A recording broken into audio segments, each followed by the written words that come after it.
Hey everyone, when you're managing multiple projects at the same time, it can be difficult to see the bigger picture.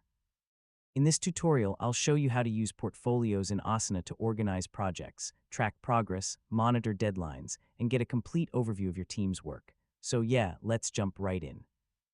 First, open Asana and sign in to your account. From your workspace, go to the Portfolio section. If you don't see it in your sidebar, you can find it through the navigation menu, depending on your workspace setup. To create a new portfolio, click the option to add a new portfolio. Give it a clear name that represents the group of projects you want to manage.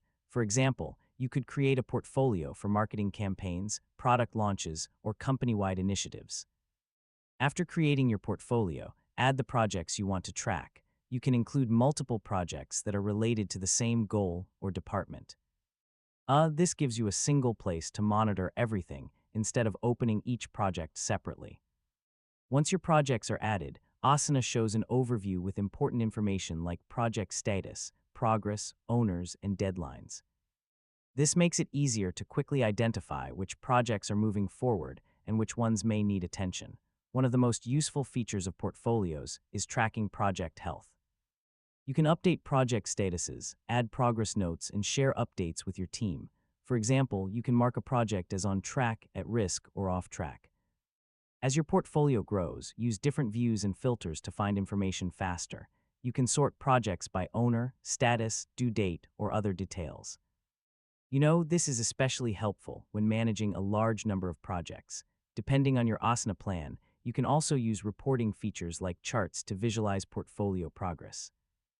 These insights help you understand workload, project performance, and whether your team is staying on schedule. Finally, manage who can access your portfolio.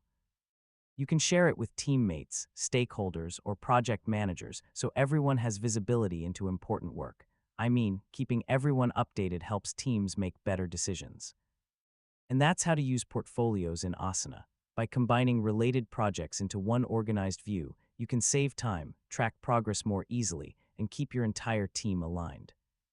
Thanks for watching, and I'll see you in the next Asana tutorial.